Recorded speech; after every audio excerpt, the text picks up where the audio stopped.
वृंदावनेश्वरी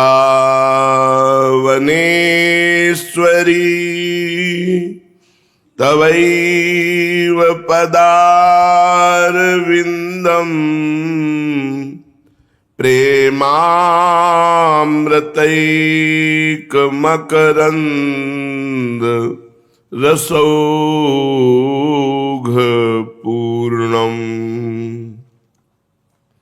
हृद्यर्पितं मधुपतेः स्मरतापमुग्रं निर्वापयत् परमो शीतलमाश्रयामि परम शीतल माश्रयामि।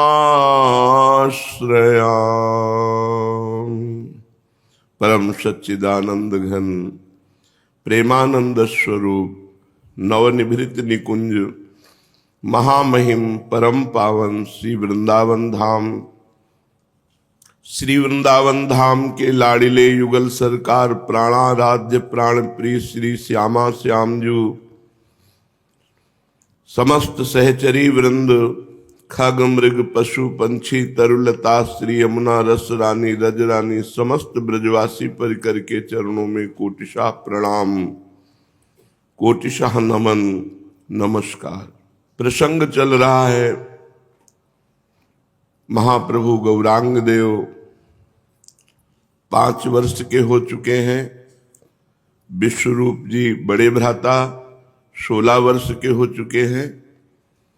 विश्वरूप जी जो बड़े भाई हैं महाप्रभु गौरांग देव के, बड़े ही गंभीर और बड़े ज्ञानी महापुरुष हैं। इतनी छोटी अवस्था में कोई चांचल्यता चपलता, कोई यौवन का कोई भी उन्माद नहीं, हर समय गंभीर शांत रहना, भगवत चिंतन परायण रहना। अद्वैताचार्य जी की पाठशाला में ये अध्ययन करते। आचार्य अद्वैताचार्य जी ये गौर धर्म के प्रधान स्तंभ हैं।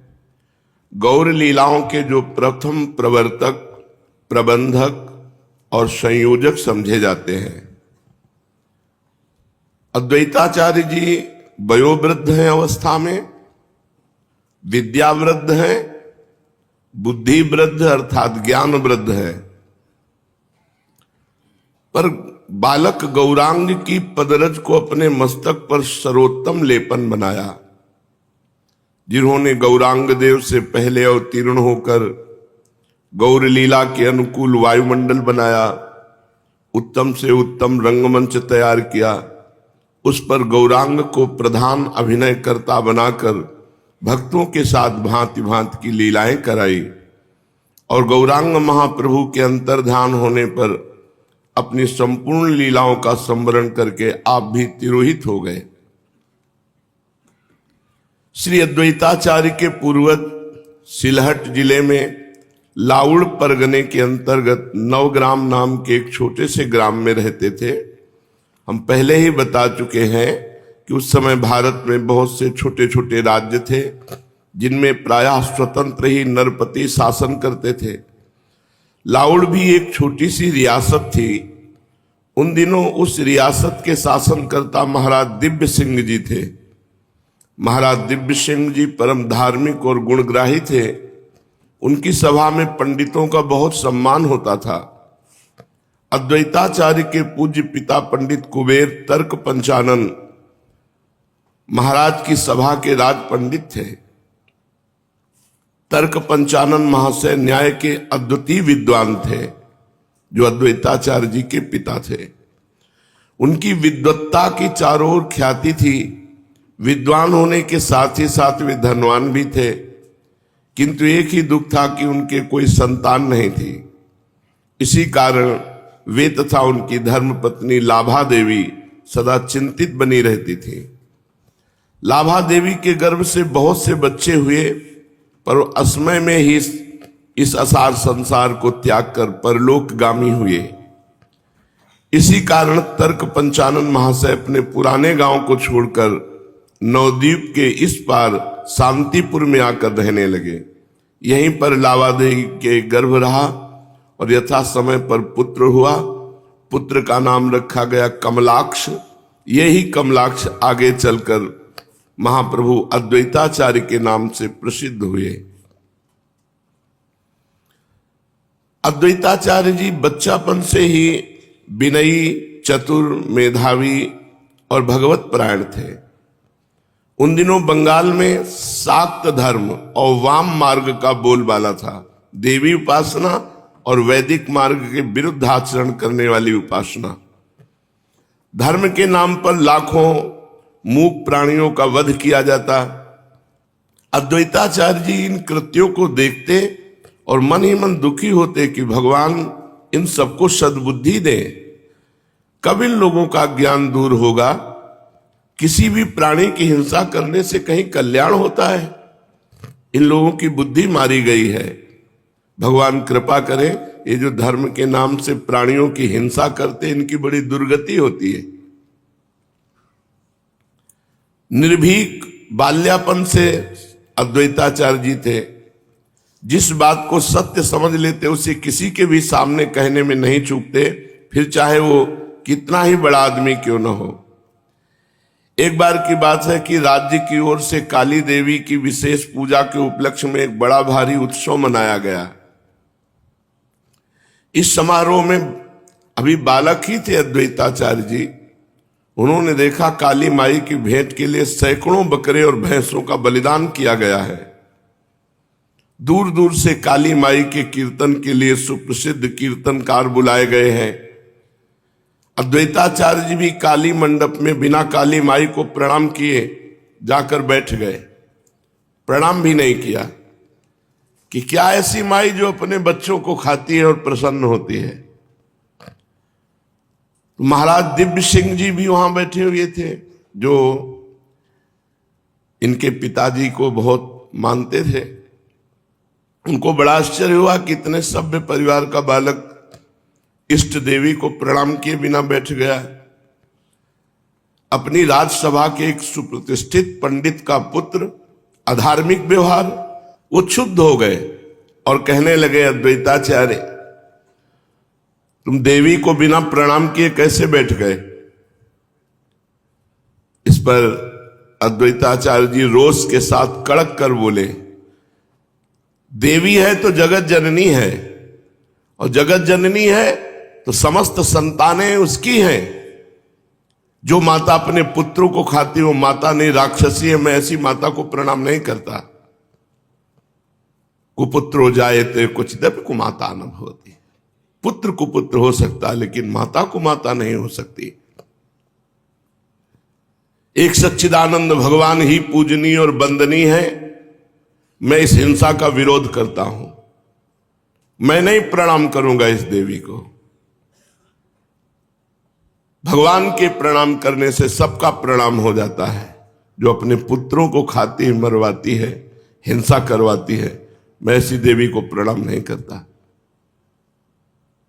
ये देवी देवताओं के नाम पर अपनी वासनाओं को पूर्ण करने वाले लोगों की दुर्गति होगी, अद्वैताचार्य जी ने कहा। अद्वैताचार्य के मुख से ऐसी बात सुनकर राजा दिव्य सिंह अवाक रह गए, कुछ बोल नहीं पाए। अद्वैताचार्य के पिता कुबेर तर्क पंचानन भी वहां बैठे थे। वो खड़े हो गए और राजा का पक्ष लेकर कहा, देवी देवता सभी भगवान नारायण के रूप हैं, इसलिए किसी भी देवी की प्रतिमा के सम्मुख प्रणाम न करना महापाप है, और तुम्हें भी ऐसा करना चाहिए, प्रणाम करना चाहिए। पिता की बात सुनकर अद्वैताचार्य निर्भीक होकर कहने लगे, एक जनार्दन भगवान की पूजा से सबकी पूजा हो जाती है। जहां किसी भी प्राणी को दुख नहीं दिया जाता, हिंसा नहीं की जाती, ये देवस्थान, ये देव पूजा है जहां पशुओं की बलि दी जा रही है।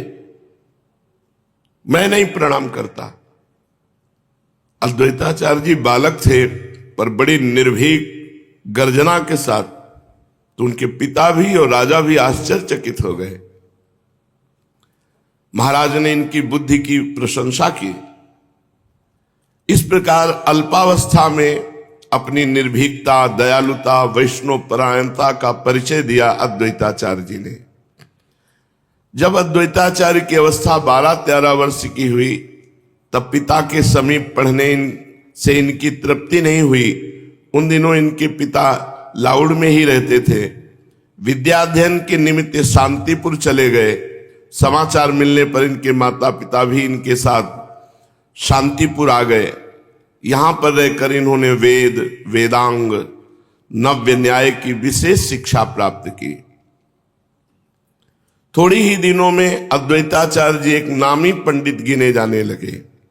कालांतर में इनके माता पिता जब परलोकवासी हो गए, मरते समय इनके पिता आदेश देकर गए थे कि हमारा गया जी में जाकर श्राद्ध अवश्य करना।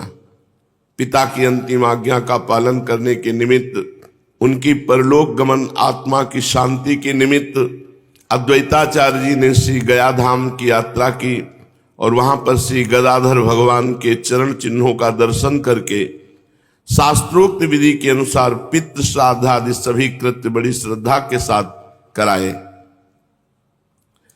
अद्वैताचार्य जी अब युवा हो गए थे।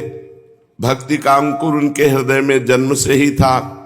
विद्या ने उन्होंने भक्ति भाव तथा प्रेम को और भी अधिक विकसित कर दिया। वे सदा जीवों के कल्याण की ही बात सोचा करते थे कि संसार के प्राणियों का कल्याण कैसे होगा। संसार में उन्हें उपरामता सी हो गई। चित्त में वैराग्य तो पहले से ही था, अब माता पिता के परलोक गमन से निश्चिंत हो गए। इसीलिए इन्होंने भारत के प्रायः सभी मुख्य पुण्य तीर्थों की यात्रा की। सेतुबंध, रामेश्वर, शिव कांची, मथुरा आदि तीर्थों में भ्रमण करते हुए भगवान माध्वाचार्य के आश्रम पहुंचे और वहीं पर श्रीमन माधवेंद्र पुरी महाराज भी उपस्थित थे। इन श्री माधवेंद्र पुरी ने ही पहल सन्यासियों में भक्ति भाव तथा मधुर उपासना का प्रसार किया। श्रीमन माधवेंद्र पुरी के शिष्यों में ईश्वर पुरी, श्री परमानंद पुरी, श्री ब्रह्मानंद पुरी, श्री रंगपुरी, श्री पुंडरीक विद्यानिधि तथा श्री रघुपति उपाध्याय ये विशेष उल्लेखनीय है। श्री ईश्वरपुरी तो इनके अंतरंग तथा प्रधान शिष्य थे। इन्हें ही श्री गौरांग के दीक्षा गुरु होने का सौभाग्य प्राप्त हुआ था। ईश्वरपुरी जी गौरांग महाप्रभु के दीक्षा गुरु थे। श्री माधवेंद्र पुरी अद्वैताचार्य को देखकर बड़े प्रसन्न हुए। अद्वैताचार्य जी की शीलता, नम्रता, विद्या, भक्ति और देश के उद्धार की सच्ची लगन को देखकर श्रीमन माधवेंद्र पुरी जी गदगद हो गए। उन्होंने अद्वैताचार्य जी को छाती से लगाया और श्री कृष्ण मंत्र की दीक्षा देकर इनमें नव शक्ति का संचार किया। अपने गुरुदेव के सामने भी इन्होंने अपनी मनोव्यथा प्रकट की। तब पुरी महाशय ने आश्वासन देते हुए कहा, तुम चिंता न करो, संसार की रचना जिन्होंने की है वे इस बढ़ते हुए कदाचार को देख रहे हैं। वही भक्त भयहारी भगवान अवतरित होकर मिटेंगे, तुम घबराओ मत। भगवान शीघ्र ही अपने किसी विशेष रूप से अवतार लेकर भक्ति का उद्धार करेंगे। गुरुदेव श्रीमन माधवेंद्र पुरी के आश्वासन से इन्हें विश्वास हो गया कि भगवान का अवतार होने वाला है। भक्तों को अभय करने वाले भक्त भय भंजन कोई न कोई निमित्त लेकर धराधाम पर आने वाले हैं, क्योंकि गुरुदेव ने कहा है। इसलिए अपने गुरुदेव की चरण रज मस्तक पर चढ़ाकर संपूर्ण ब्रज की यात्रा की और फिर शांतिपुर लौट आए। श्री अद्वैताचार्य जी कुशाग्र बुद्धि भगवान के भक्त श्रीमद माधवेंद्र पुरी पर बड़ा प्रभाव पड़ा। गुरुदेव के ऊपर शिष्य का प्रभाव, शिष्य पर गुरुदेव का प्रभाव तो सुना जाता है। अद्वैताचार्य जी की कुशाग्र बुद्धि, भगवत भक्ति, इसका प्रभाव श्रीमन माधवेंद्र पुरी पर पड़ा। बड़े प्रभावित हुए इनकी भक्ति भाव से। जब उन्होंने गौड़ देश की यात्रा की तो वे शांतिपुर भी पधारे, श्रीमन माधवेंद्रपुरी, और कुछ काल अद्वैताचार्य जी के घर में रहे। अद्वैताचार्य जी नामी पंडितों के स्थान पर आ गए और बड़े बड़े धनवान इनके चरणों में झुकने लगे। शांतिपुर के वैष्णवों में वे एकमात्र प्रधान वैष्णव अद्वैताचार्य जी थे। उन दिनों शास्त्रार्थ करना और पांडित्य का प्रधान गुण दिखाना ये प्रधानता थी। वाद विवाद में विपक्षी को पराजित करके अपने पांडित्य का प्रदर्शन करना उन दिनों भारी पंडित होने का प्रमाण पत्र था। इसलिए बहुत से पंडित अपने को दिग्विजयी बताते थे और जिसके भी पांडित्य की प्रशंसा सुनते उसी से शास्त्रार्थ करने को उद्यत हो जाते थे।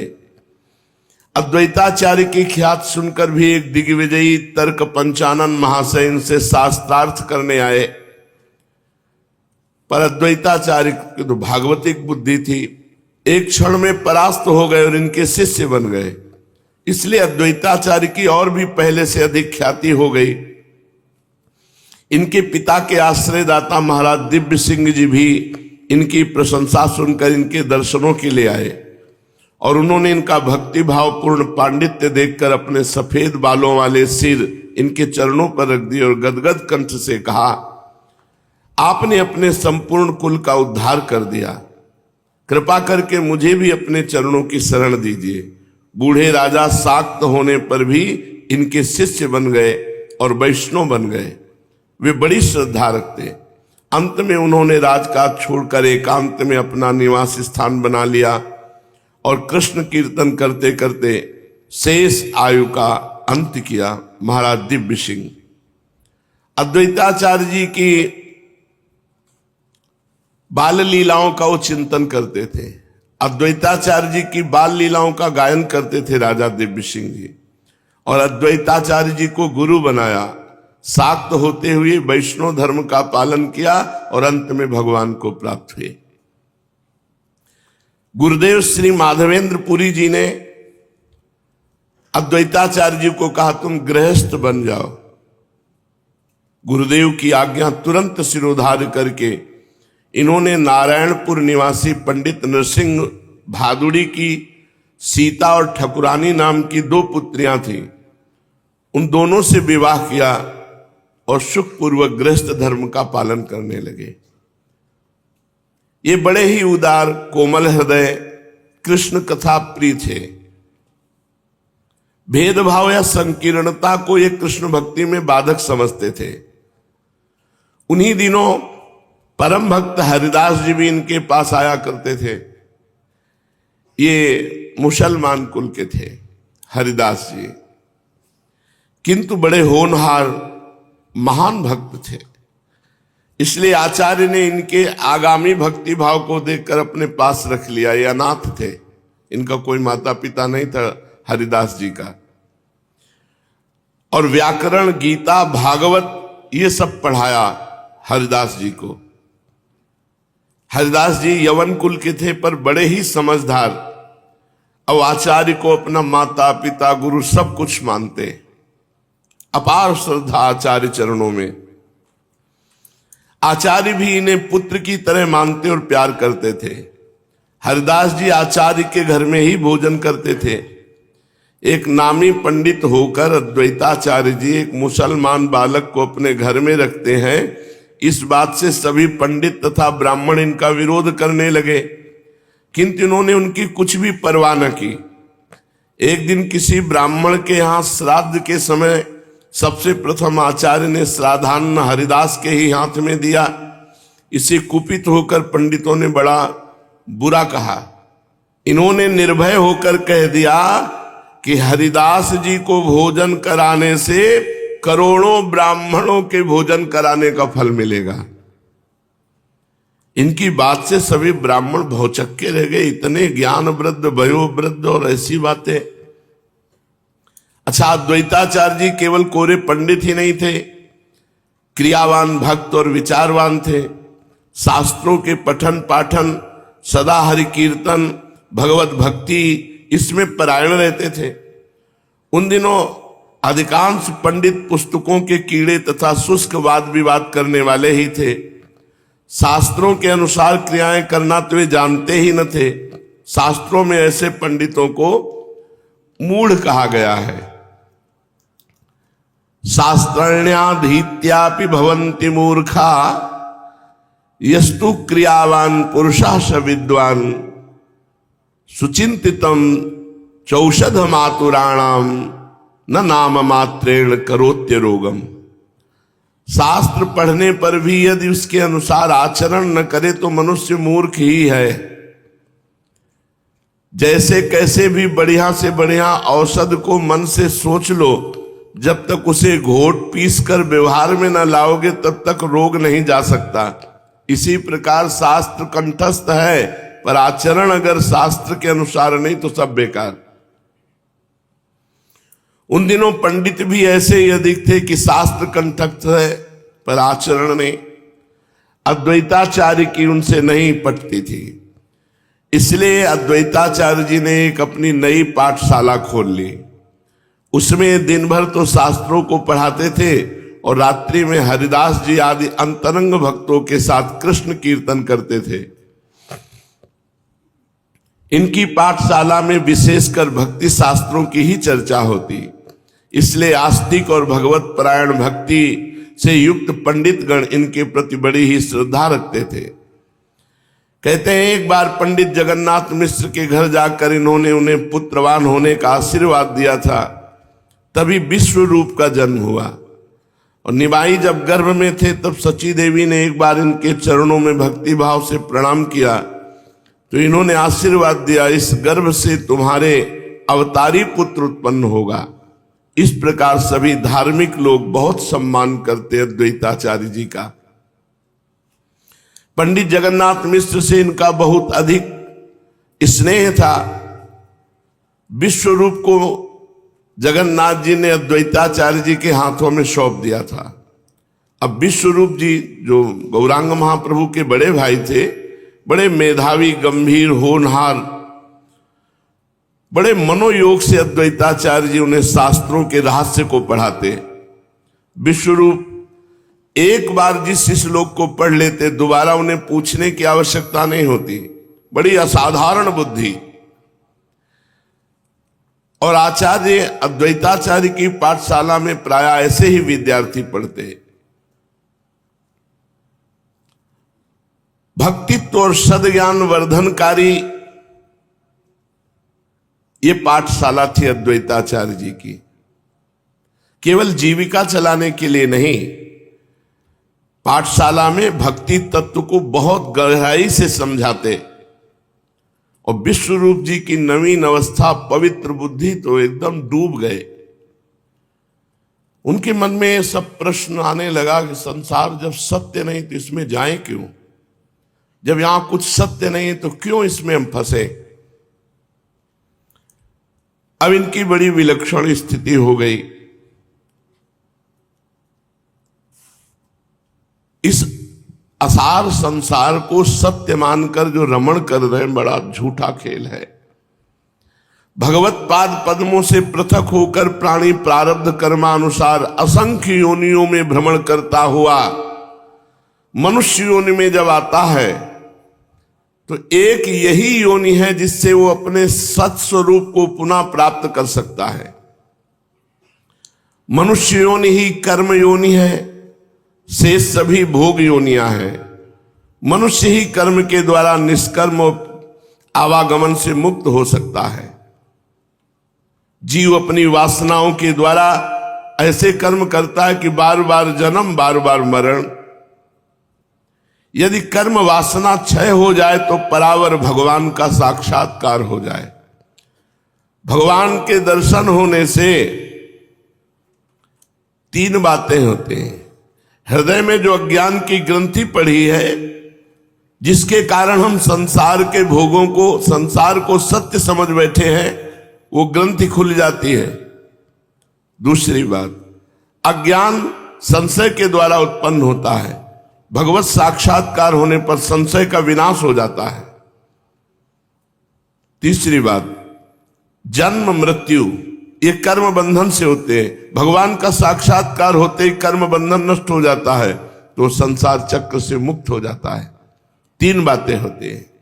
हृदय की अज्ञान ग्रंथि खुल जाती है, समस्त संशय नष्ट हो जाते हैं, और जन्म मरण से मुक्त हो जाता है भगवान के दर्शन पाकर। और यही तो जीव का परम पुरुषार्थ है।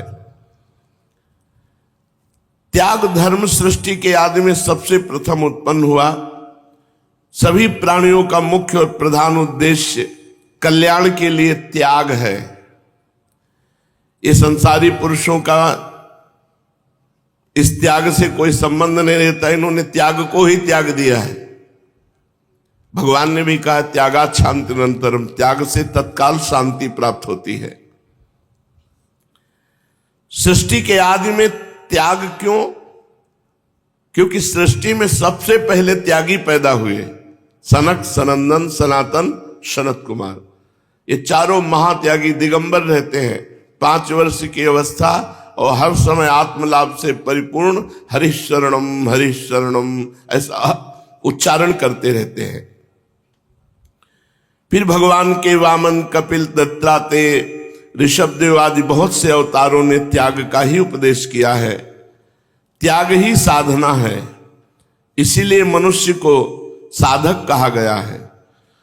बहुत से लोग कहते हैं गृहस्थ धर्म यदि निष्काम भाव से किया जाए तो सर्वश्रेष्ठ है, किंतु ये रोचक और सुनने में मधुर शब्द है। निष्कामता रह ही नहीं सकती। गृहस्थ में इतनी कामनाएं हैं कि निष्कामता क्या है ये समझ ही पाना कठिन है। पूर्व जन्म के संचित वासनाओं के अनुसार सर्व त्याग करने में गृहस्थ समर्थ नहीं होते, तो उनके आश्वासन के निमित्त ये बात कही जाती है। त्याग से ही भगवत प्राप्ति होती है। वासनाओं को संयम में लाकर, समस्त वासनाओं का त्याग करके यदि स्वर्ग आदि की चाह न करे तो जन्म मरण से निश्चित मुक्त हो जाए। वासनाओं का त्याग करना पड़ेगा। अंदर जो उठी हुई कामना है, वासना है, जब तक इसका त्याग नहीं करोगे तब तक भगवत प्राप्ति नहीं होगी। पूर्व जन्म की वासनाओं के अनुसार प्राणी स्वयं इन बंधनों में फंसता जाता है। कर्दम प्रजापति ने 10,000 वर्ष तक भगवान की अनन्य भाव से भूख प्यास सहकर और प्राणों का निरोध करके तपस्या की, और जब भगवान प्रसन्न हुए तपस्या से, उनके सम्मुख प्रकट हुए, कहा वरदान मांगो, तो उन्हें हाथ जोड़ करके कैसी सत्य बात कही। उन्होंने कहा भगवान मुझ में और ग्राम में पशु में कोई अंतर नहीं, मैंने कामना से तुम्हारी उपासना की है, मैं काम सुख का इच्छुक हूं। यदि आप मुझे वरदान देना चाहते हैं तो मेरे अनुकूल मुझे पत्नी प्रदान कीजिए, यही मैं वरदान मांगता हूं। 10,000 वर्ष की घोर तपस्या के फल स्वरूप पत्नी का वरदान, ये सुनकर भगवान के नेत्रों में जल भर आया, और वही जो जल गिरा उसी से बिंदुसर तीर्थ बन गया। वे अपनी माया की प्रबलता देखकर स्वयं आश्चर्यचकित हो गए। 10,000 वर्ष तक तपस्या और उसका फल पत्नी। तो यहां कृपा करके भगवान उनके पुत्र कपिल के रूप में उत्पन्न होकर के अपने माता पिता को उपदेश किया, और भगवान ने कर्दम जी को फिर सन्यास मार्ग का उपदेश किया, त्याग मार्ग का, और वो सन्यास मार्ग से भगवान के अनन्य धाम को प्राप्त हुए। इसलिए कपिल भगवान का मत है यद हरे विरजेत तद हरे प्रव्रजेत गृहाद वा वनाद वा। किसी भी आश्रम में क्यों न हो, जब उत्कट वैराग्य हो जाए तो सब धर्मों का परित्याग करके एक प्रभु के ही पाद पद्मों में मन लगाना चाहिए। यही प्राणी मात्र का परम पुरुषार्थ है। किंतु उत्कट वैराग्य तो पूर्व जन्मों के परम शुभ संस्कारों से प्राप्त होता है। गौरांग महाप्रभु के भाई विश्वरूप की 16 वर्ष की अवस्था है। वे साधारण बालक नहीं है, लगता है कि ब्रह्मलोक के जीव हैं। किसी से हंसी मजाक बातचीत कुछ करना ही है, हर समय गंभीर मुद्रा। और अद्वैताचार्य की पाठशाला में भक्ति का उपदेश, ज्ञान का उपदेश तो और आग लग गई। माता पिता के बड़े लाडिले, माता पिता का कर्तव्य है कि अपने पुत्र को पढ़ा लिखा कर ब्याह बर करे। विश्वरूप एक से केवल बात करते थे, अपने मामा के लड़के लोकनाथ थे और किसी से बात ही नहीं करते थे। घर में भी आते, माता पिता से भी चुप रहते। लोकनाथ को प्राणों से भी अधिक प्यार करते थे। लोकनाथ इनसे 6 महीने छोटे थे, पर लोकनाथ जी विश्वरूप जी को गुरु की भांति आदर करते। दोनों एकांत में बैठे हुए शास्त्र की बातों का घंटों चर्चा करते। जब इनके पिता ने देखा कि 16 वर्ष की अवस्था हो चुकी, पहले था कि जैसे लड़की है तो 12-14 वर्ष और लड़का है तो 16 वर्ष तक ब्याह, इससे बड़ी पवित्रता सुरक्षित रहती थी। उन्होंने विचार किया इसके विवाह का प्रबंध करना चाहिए। अपने विचार उन्होंने सची देवी के सम्मुख प्रकट किए। माता सची देवी ने भी इनकी बात का समर्थन किया। अब ये माता पिता विश्वरूप के अनुरूप कन्या की खोज करने लगे और इधर विश्वरूप में घोर वैराग्य जागृत होने लगा। ये संसार नाशवान, अब इसमें रमना नहीं।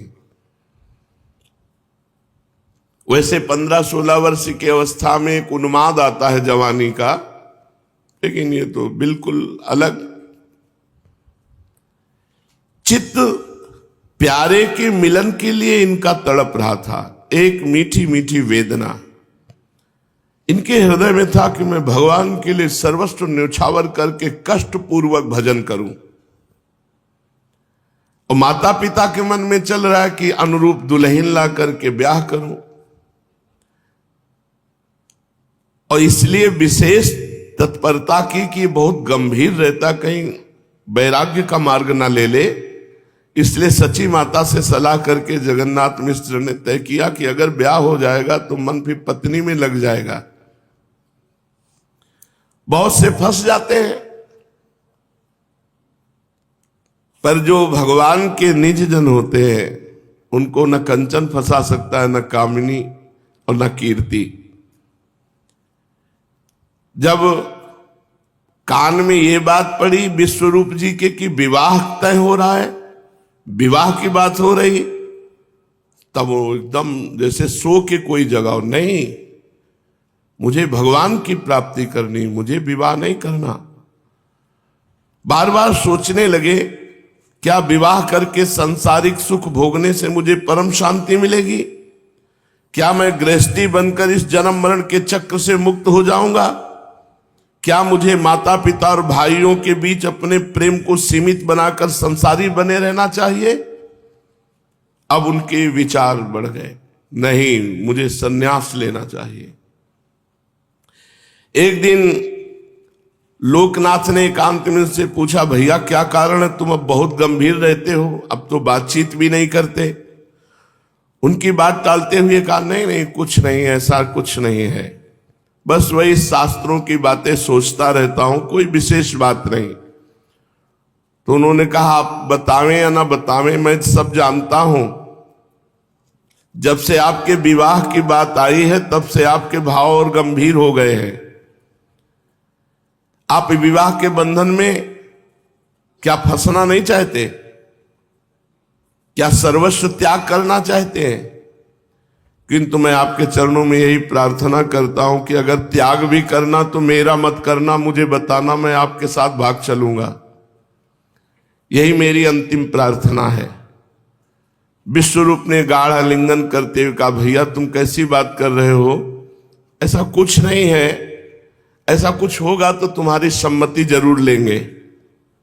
तुम तो मेरे प्राण हो, भला तुम्हें छोड़कर मैं कैसे जा सकता हूं? दोनों अपने अपने घर को चले गए। विश्वरूप जी घर में नहीं रहते थे, बस जहां समय मिला विद्यालय, विद्यालय से गंगा किनारे एकांत बैठकर भगवत चिंतन।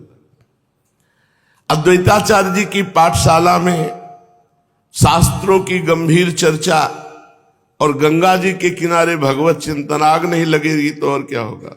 वैराग्य की आग। तो गंगा जी वैराग्य का मूर्तिमान स्वरूप, जैसे यमुना जी भक्ति का स्वरूप, तो गंगा जी ज्ञान गंगा है, वैराग्य का स्वरूप है। अभी अद्वैताचार्य की पाठशाला में एकांत, बीच बीच में गौरांग महाप्रभु ने बुलाने के लिए जाते तो घर में आते और बस दो चार बात करते, चुपचाप फिर निकल जाते। मिश्र जी इनका ये ढंग देखकर बहुत संकोच, जो कि इसका स्वभाव बड़ा गंभीर है, किसी से बात नहीं करता, अब हमें लगता है हमारे हाथ से निकल जाएगा।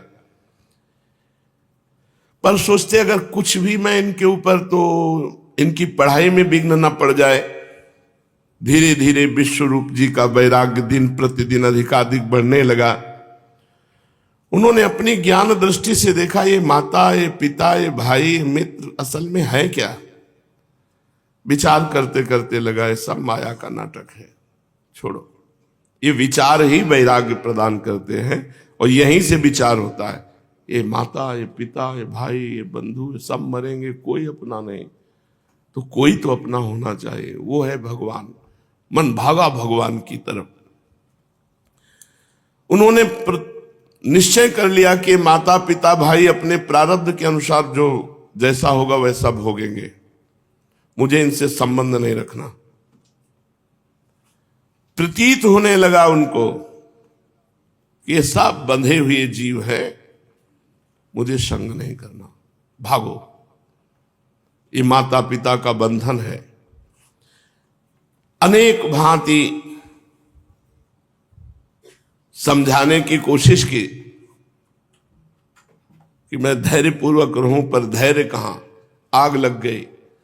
वो फिर भागो, बस एक हो जाता, एक ही अंदर आता, भागो, कुछ नहीं, कोई प्रश्न नहीं, हर प्रश्न का उत्तर भागो, तभी भगाता है वैराग्य। ये संसार के लोग बिना विचारे अंधे की भांति आगे बढ़ते चले जा रहे हैं। मनुष्य, पशु, पक्षी, वृक्ष सभी अपने अपने अनुसार राग में फंसे हुए हैं। कोई विवेक नहीं कर रहा, कोई समझ नहीं रहा कि नाशवान संसार है, इसमें फंसकर समय व्यर्थ नष्ट कर रहे हैं। एकदम मोह नष्ट हो गया। माता पिता भाई सबका मोह नष्ट हो गया। ज्ञान ने सबके मोह का नाश कर दिया। अब वे समझ गए, मन ही मन कहने लगे संसारी लोग दया के पात्र हैं। न जाने क्या क्या विचार करते हैं, बड़े बड़े विधान बनाते हैं और माया में फंसकर अपने जीवन को नष्ट कर देते हैं। लोग कहते हैं अजी अभी संसार का सुख भोग लो, आगे चलकर भगवत भजन करेंगे। अरे अज्ञानी, ये पता नहीं कि आगे तुम चल भी पाओगे कि नहीं। क्षण भंगुर नाशवान शरीर है, अभी भजन करो, दूसरे क्षण के लिए नहीं। काल करे सो आज कर, आज करे सो अब, पल में परलय होएगी, बहुरी करोगे कब। यावत स्वस्थमिदम कलेवर गृहम, यावच्च दूरे जरा, यावच्चेन्द्रिय शक्तिर प्रतिहता, यावत् क्षयो नायुषः, आत्मश्रेयसी तावदेव विदुषा कार्य प्रयत्नो महान, प्रोद्दीप्ते भवने चकूप खननम प्रत्युद्यमा कीदृशा। अरे ओ भाई, जब तक तुम्हारा शरीर स्वस्थ है, जवान है, तब तक भजन कर लो। वृद्धावस्था जब तक तुमसे दूर है, तभी तक तुम भजन कर लो। इंद्रियां जब तक तुम्हारी शक्तिशाली है, तभी तक तुम भजन कर लो। नहीं, जहां वृद्धावस्था आई, बुढ़ापा और इंद्रियां शिथिल भई, सारा का सारा मन शरीर में लगा रहता है, भजन में नहीं। अभी उपाय कर लो। नहीं, जैसे आग लगने पर कुआं खोदना मूर्खता होगी, ऐसे वृद्धावस्था और रोग आ जाने पर भजन की बात करना मूर्खता होगी, फिर भजन नहीं होता। बंधन का हेतु ममत्व है। ममत्व का संबंध मन से है और जिसने मन से ममत्व को निकाल दिया वो तो नित्य मुक्त ही है। उसके लिए न कोई अपना है न पराया, वो तो अनेक रूपों में एक ही आत्मा को चारों ओर देखता है। फिर वो संकुचित सीमा में अपने को आबद्ध नहीं रख सकता। विश्वरूप ने निश्चय कर लिया कि मुझे भागना है, गृह त्याग करना है, अब नहीं रहना घर में। ये बड़ा कर्कश है वैराग्य। किसी के विषय में नहीं सोचता कि उसके हृदय में क्या होगा। अपने हृदय में जो आया सो ठान लिया।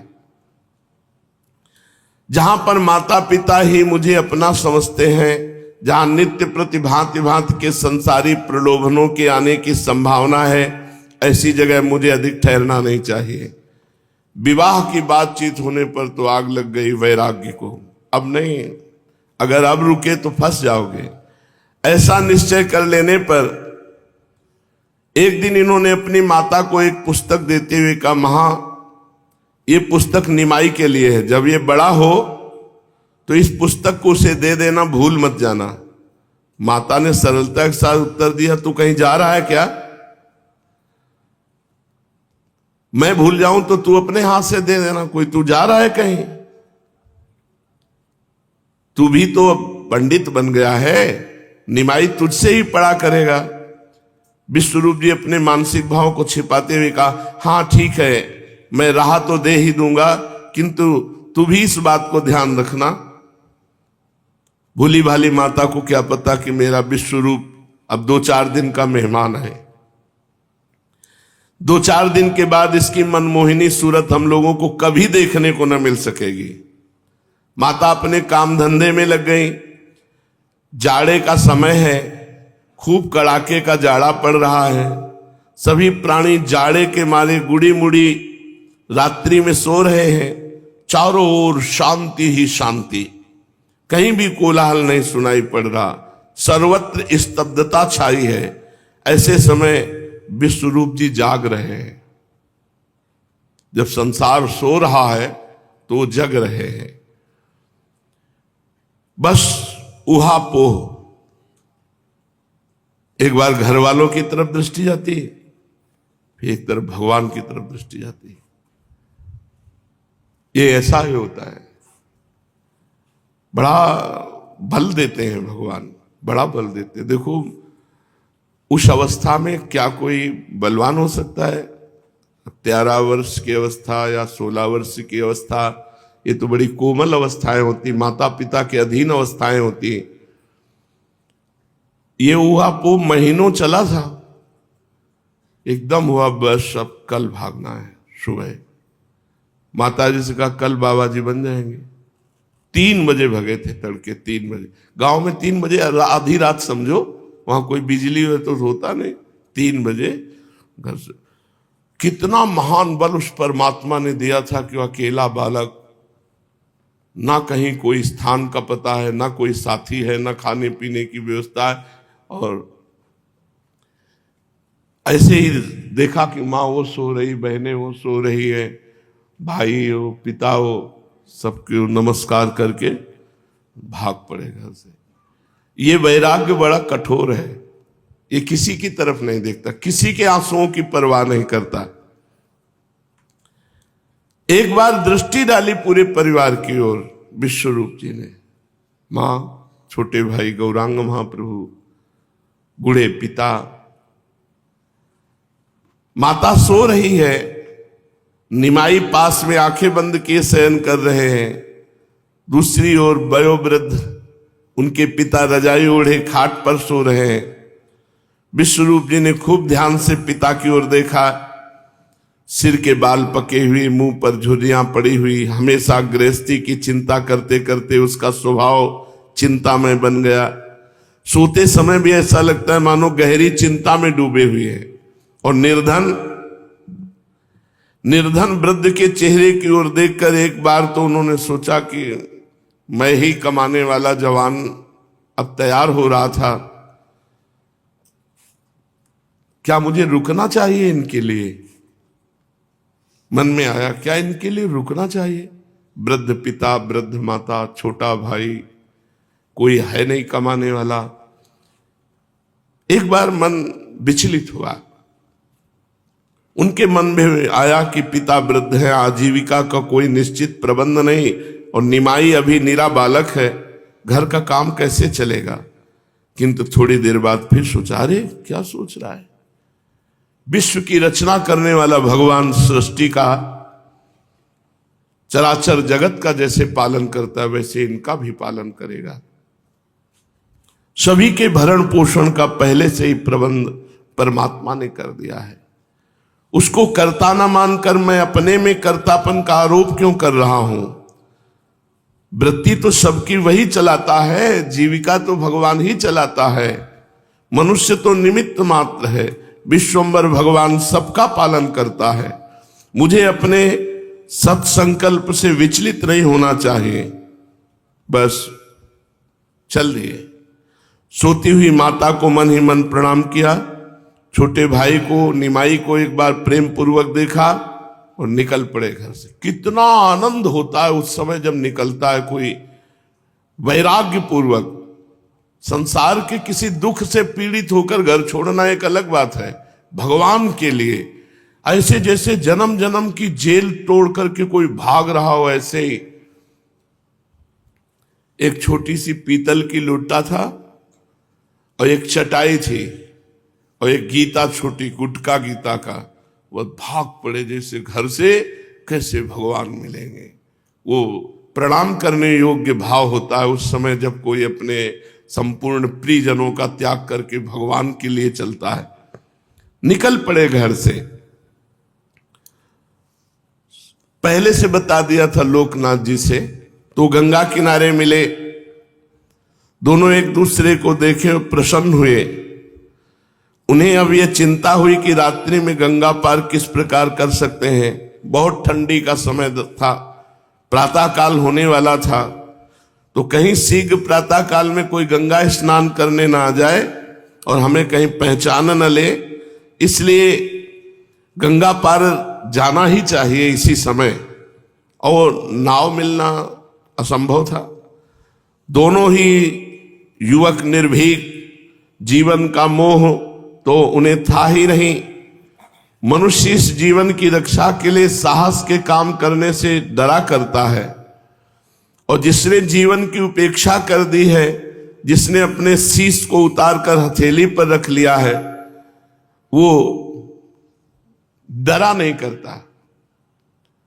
15 किलोमीटर सुबह पैदल भागते हुए, 15 किलोमीटर के बाद एक नंदेश्वर महादेव है, जो वहां जंगल में भगवान शंकर का मंदिर देखा, तब वहां सांस पे सांस आई कि काफी दूर आ गए, जल्दी पकड़े नहीं जाएंगे। बड़ा एक अजीब आनंद वैराग्य का होता है।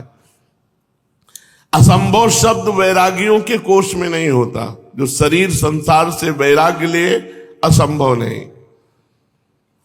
बिना शंका के कूद पड़े गंगा जी में विश्वरूप जी और लोकनाथ जी।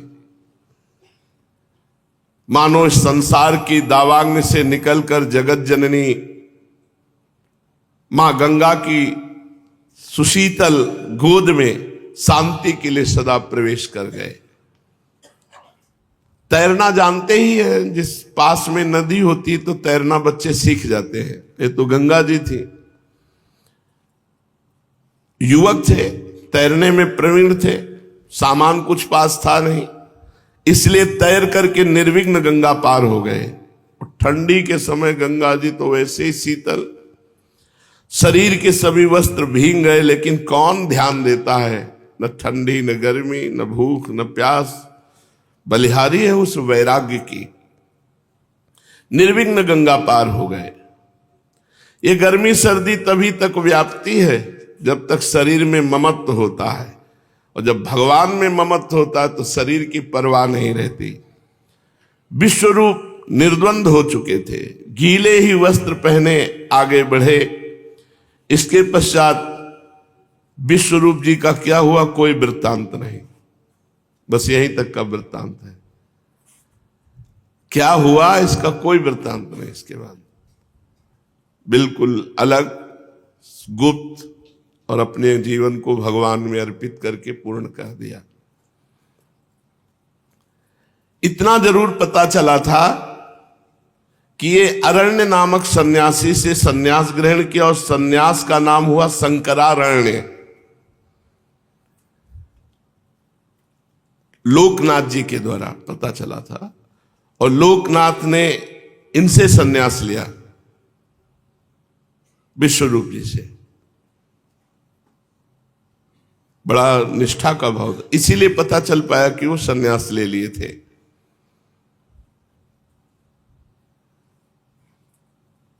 ज्यादा दिन नहीं टिके विश्वरूप जी, 2 वर्ष। भागने के 2 वर्ष बाद ही महाराष्ट्र में पंढरपुर में शरीर त्याग किया। लोकनाथ जी के द्वारा पता चला ऐसा। क्या मंगलमय जीवन! 2 वर्ष में परम पद की प्राप्ति कर ली। श्री विठलनाथ जी के पंढरपुर में इन्होंने अपने पांच भौतिक शरीर का अंत किया, शरीर से, और देह त्याग के पूर्व इन्होंने अपना स्वकीय तेज श्री मन माधवेंद्रपुरी के आश्रम में उनके परम प्रिय शिष्य ईश्वरपुरी को प्रदान कर दिया था। उन्हीं से वो तेज नित्यानंद के पास आया। इसीलिए नित्यानंद को बलराम का अवतार मानते हैं। प्रातः काल हुआ, मिश्र जी ने देखा विश्वरूप सैया पर नहीं है। इतने सवेरे कहां उठकर गया होगा? एकदम शंका व्याप्त हो गई। पहले तो जाके सैया के समीप ढूंढा, फिर सोचा शायद गंगा स्नान करने चला गया हो, लेकिन देखा जलपात्र धोती ज्यों की त्यों रखी है। थोड़ी देर तक चुप रहे, फिर नहीं रहा गया। सची देवी को जगाया, सची देवी तो घबरा गई। फिर निमाई भी उठ बैठे। सची देवी ने उनके जो पिता नीलांबर चक्रवर्ती बेल पोखरा में थे वहां पूछवाया, देखो वहां तो नहीं गया अपने नाना के यहां, लोकनाथ के पास चला गया होगा। मिश्री जी जल्दी चक्रवर्ती महाशय के घर आए, वहां पूछा तो बोले लोकनाथ ही नहीं है, क्योंकि दोनों साथ भाग गए थे। सभी समझ गए, दोनों परिवार शोक समुद्र में डूब गए। सची देवी दौड़ी दौड़ी अद्वैताचार्य जी के यहां गई, वहां भी विश्वरूप का पता नहीं। क्षण भर में बात फैल गई कि विश्वरूप कहीं भाग गए हैं घर छोड़कर। चारों ओर मिश्र जी के स्नेही उनके घर आने लगे, लोगों की भीड़ लग गई। अद्वैताचार्य भी अपने शिष्यों के साथ वहां आए। सभी भांति भांति की कल्पनाएं करने लगे। कुछ भक्तों ने कहा अब घोर कलयुग आ गया है, साधु ब्राह्मणों का मान नहीं, वैष्णवों का सर्वत्र अपमान होता है, धर्म का लोप हो गया है, ये संसार भले आदमियों के रहने योग्य नहीं रह गया है, हमें भी विश्वरूप के समान संसार को छोड़ देना चाहिए। बातें करना खिलवाड़, छोड़ना बहुत कठिन होता है। भाई विश्वरूप को हम इतना निष्ठुर नहीं समझते थे कि अपने छोटे भाई और बूढ़े माता पिता को छोड़कर चले जाएंगे। कौन परवाह करता है इसकी, जब वैराग्य होता है। मिश्र जी की आंखों से आंसुओं की धारा बहने लगी कि हम तो ब्याह की सोच रहे थे, हमारा इतना सुशील सज्जन बेटा भाग गया। वे मुख से कुछ नहीं कहते, बस रोते ही जाते, भूमि की तरफ देखते जाते। ऐसा लग रहा था कि मानो पृथ्वी से पूछ रहे हो कि बताओ मेरा विश्वरूप कहां है। निर्धन ब्राह्मण, धसे हुए कपोल, सिकुड़ी हुई खाल, आंसुओं की बूंदें टपक रही हैं। कहां है मेरा विश्वरूप? बार बार मिश्र जी के मुख से ऐसा निकलता। बस दृष्टि ऊपर नहीं करते, वो समझ गए कि वो वैराग्य लेकर भगवान के मार्ग के पथिक हो गए। सची माता को तो पूछो मत, ऐसा करुण क्रंदन वो रो रो के कर रही थी कि कोई भी सुने तो पत्थर हृदय भी पसीज जाए। माता जोर जोर से दहाड़ मार कर रुदन कर रही थी। विश्वरूप के गुणों का बखान करते करते माता जिस प्रकार गौ अपने बच्चे के लिए आतुरता से रमाती, उसी प्रकार उच्च स्वर से रो रही थी। वे बार बार कहती, बेटा तूने ये भी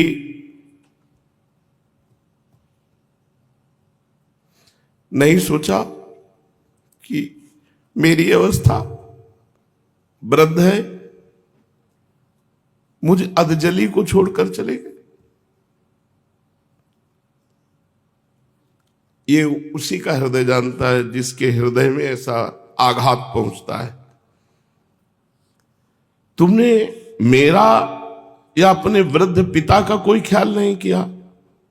चलो हम दोनों का ख्याल न करते, लेकिन अपने इस छोटे से भाई का, ये तेरे बिना एक क्षण नहीं रह सकता। विश्वरूप, मैं नहीं जानती थी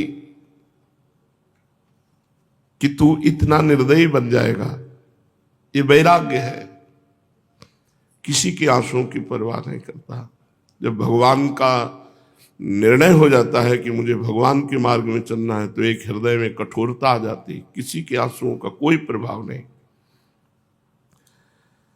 धीरे धीरे निमाई भी रो रहे थे।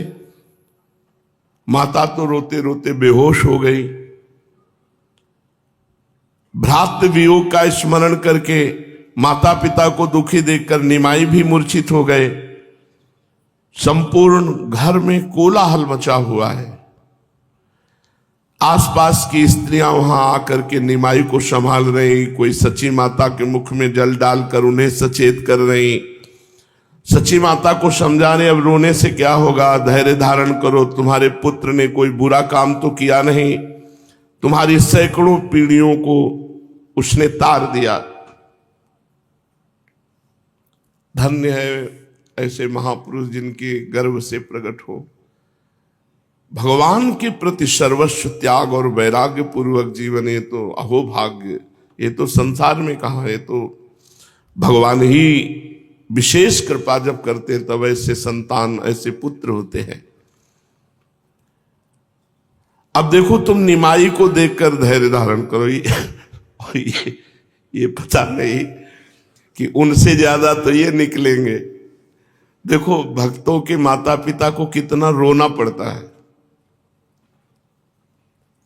ये तो उन्हीं का हृदय जानता, माँ का हृदय जानता, दूसरे का हृदय नहीं जानता। माँ के हृदय में जो पुत्र के प्रति स्नेह होता है, उतना पिता के भी हृदय में नहीं होता। क्योंकि पर वो वैराग्य की बलिहारी, वो किसी के आंसुओं की कोई परवाह नहीं करता। तुम निमाई को देखकर धैर्य धारण करो। देखो, तुम लोगों के रुदन करने से ये भी रो रहा है, ख्याल करो, तुम रोना बंद करो। सची माता ने कुछ कुछ धैर्य धारण किया। निमाई को भी धीरे धीरे चेतना आई। आंसुओं को पूछकर बोले, मां, दादा कहां चले गए? तुम चिंता मत करो, मैं सेवा करूंगा, आप लोग प्रसन्न रहो, धैर्य धारण करो। लोग मिश्र जी को समझा रहे थे कि उत्तर की ओर हमने 4 आदमी भेजे, दक्षिण की ओर कहीं ना कहीं तो मिल ही जाएंगे, आप चिंता मत करो। अरे अभी 2-4 कोष ही पहुंचे होंगे, हम उन्हें जल्दी से ढूंढ लावेंगे। मिश्र जी बोले, अब भाई किसी को कहीं जाने की जरूरत नहीं। विश्वरूप कोई बालक थोड़ी है। जब उसने ऐसा पक्का विचार कर लिया तो भगवान उसकी मनोकामना पूर्ण करे, वो अपने मार्ग में चले। ऐसा ही इस शरीर के पिताजी ने कृपा की। खोजते हुए सबसे पहले बड़े भ्राता आए, जहां मंदिर में थे। तो उनको जो देखा तो कठोरता एकदम भरी हुई थी। उनका, चलो घर चलो, यहाँ क्या कर रहे हो? आप जाइए। अरे उनका देखो, व्यर्थ की वार्ता नहीं, ये मोह का जाल मत बिछा, चलो। बोले, वहां जो संत थे उनसे कहा, जाने मत देना, अभी हम पिताजी को भेजते हैं।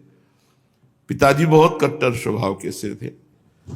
देर न लगी, 2 घंटे में उपस्थित हो गए। साइकिल से, पुराने समय में साइकिल ही देखा तो एक डंडा भी बंधा हुआ था उनके उसमें। तो हम कहा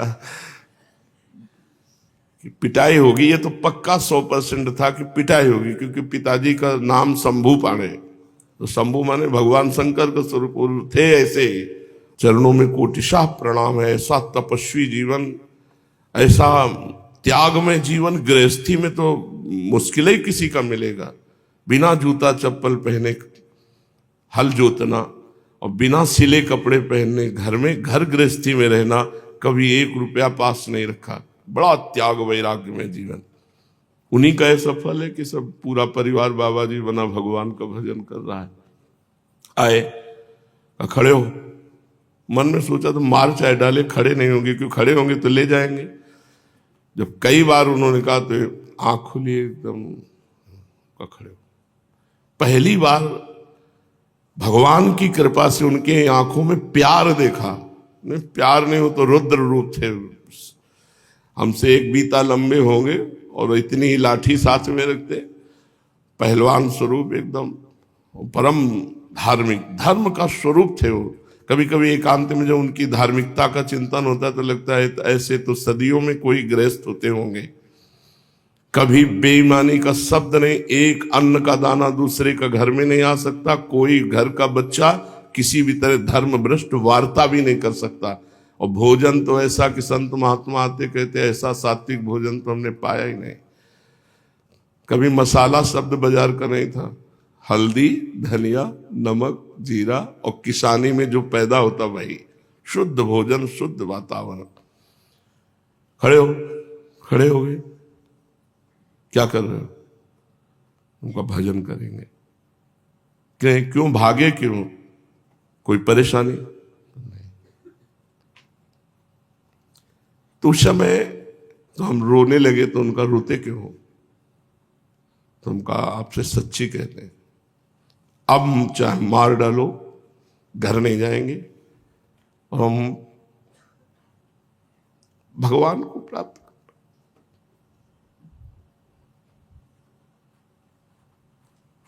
वो जो प्रथम वैराग्य होता है वो भगवान के द्वारा दिया होता है। बस उन्होंने हृदय से ऐसे लगाया और कहा जाओ।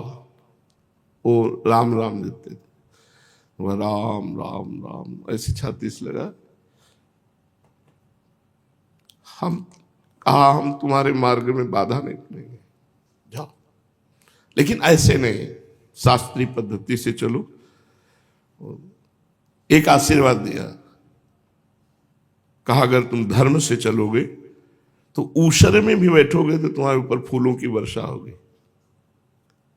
जाओ, तुम्हारा मार्ग कभी बाधा ना पड़े। पर एक ध्यान रखना, कभी जन्मभूमि की तरफ मुड़कर भी मत देखना। जाओ बस।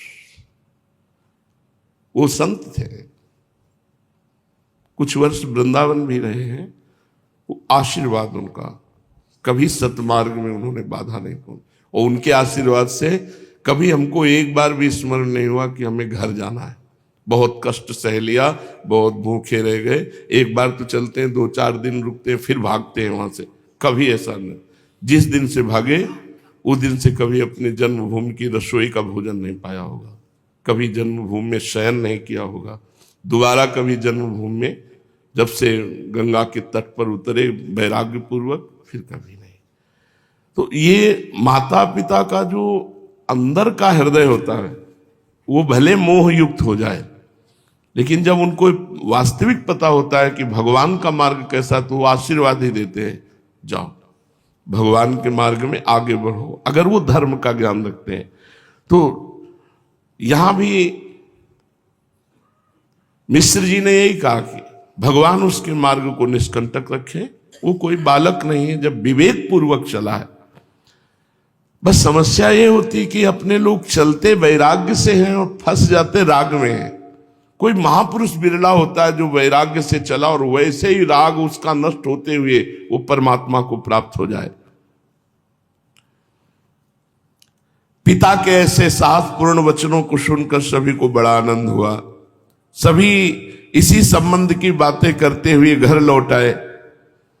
अब थोड़ी थोड़ी देर लोग बात करते हैं, इसके बाद चले जाते हैं। बीतता तो माता पिता के हैं। अब अपने हृदय के सर्वगुण संपन्न पुत्र का वियोग, गहरा घाव इतना पड़ा पिता के हृदय में कि वो जीवित नहीं रहे। मिश्र जी विश्व रूप का वैराग्य लेना, कहा तो कि जैसा भगवान, लेकिन वो सह नहीं पाए और वो संसार से विदा हो गए। अब सची माता को तो दो दो घाव, जवान पुत्र पता नहीं कहां गया, और जो पति थे वो भी अंतर्ध्यान हो। कितना महापुरुषों के घर वालों को कष्ट सहना पड़ता है, कैसी परिस्थिति होती। गरीबी, करने लायक थे जवान तो बैरागी, जो कुछ सपोर्ट देने वाले थे वो पिता उनके, वो भी अंतर्ध्यान, तो सची माता अकेली और निमाई। कैसी कैसी परिस्थितियां होती हैं। आद्य गुरु भगवान शंकराचार्य की केवल माता जी, उनसे वैराग्य लेकर के, मतलब भगवान का मार्ग कोई साधारण हृदय वालों के लिए नहीं है, असाधारण हृदय होता है तब त्याग का मार्ग होता है। भारी घाव सची माता के हृदय में।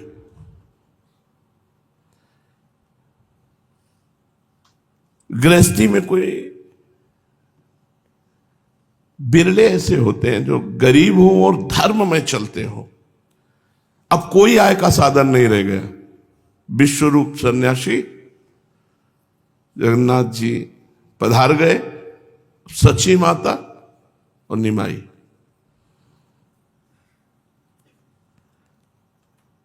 प्रियान्न संभवेत दुखो म प्रियादधिकम भवेत ताभ्याम ही ते वियुज्यन्ते नमस्ते शाम महात्मनाम।